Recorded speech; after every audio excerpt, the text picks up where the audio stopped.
Trump, South Korea should pay for $1 billion missile defense system. President Trump wants South Korea to foot the bill for a $1 billion U.S. missile defense system and is threatening to kill the free trade deal between the two countries.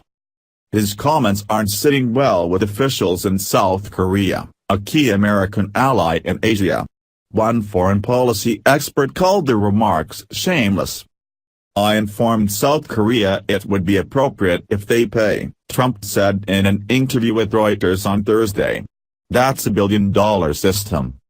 He was talking about the Terminal High Altitude Area Defense (THAAD) system, which is being deployed in South Korea in an effort to reduce the threat from North Korean missiles.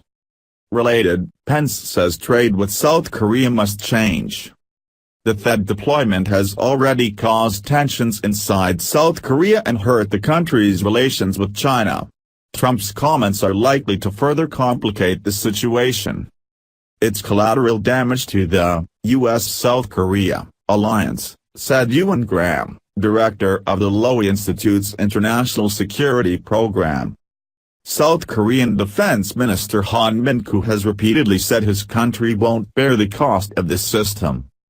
"There has been no change in our basic position that the South Korean government provides the site and infrastructure for THAAD, and the U.S. side shoulders the cost of its deployment, operation and maintenance," the Defense Ministry said in a statement Friday.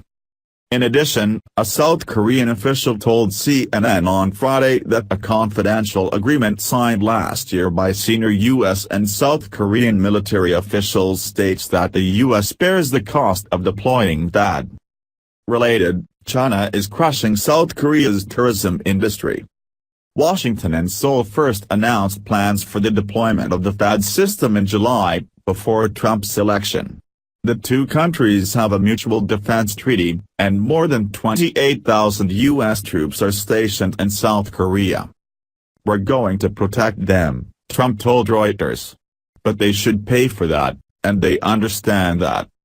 On the campaign trail, Trump frequently said South Korea and other key U.S. allies should pay more for the defense provided by the U.S. That is unpopular among a significant portion of the South Korea public and has become a key issue ahead of the country's presidential election on May 9. Parts of the system arrived at the deployment site this week, with officials saying it would be operational in the coming days. Related, anti-missile system in South Korea operational in coming days. The current frontrunner in the election, Moon Jae-in, has taken a lukewarm stance on THAAD and argued the system should not be installed until a new administration is elected. "It is shameless for the U.S. to ask South Korea to pay for THAAD given that they are deploying it not only to protect South Koreans but also Americans in South Korea, American territory and for the security of the region," said Kim Ki-young, a foreign policy advisor to Moon and a professor at Yonsei University in Seoul. The THAAD battery in Asia is part of a broader network of defense systems in East Asia. None of them would be able to protect Seoul, South Korea's biggest city that lies only about 35 miles from the border with North Korea. That distance means it's vulnerable to shorter-range rockets and artillery. China has made clear its opposition to THAAD, which it says is a threat to its security and destabilizing for the region, by putting pressure on South Korean companies in the country's tourism industry. Related, South Korean company to China, "Don't blame us for THAAD missiles." Trump also caused confusion in South Korea by telling Reuters he intends to renegotiate or terminate the free trade pact between the U.S. and South Korea, describing it as a horrible deal. The agreement will be targeted for renegotiation after his government finishes an overhaul of NAFTA with Canada and Mexico, he said. His comments were more combative than those of his Vice President Mike Pence, who earlier this month told business leaders in South Korea that the U.S. government would work with them to reform the trade deal.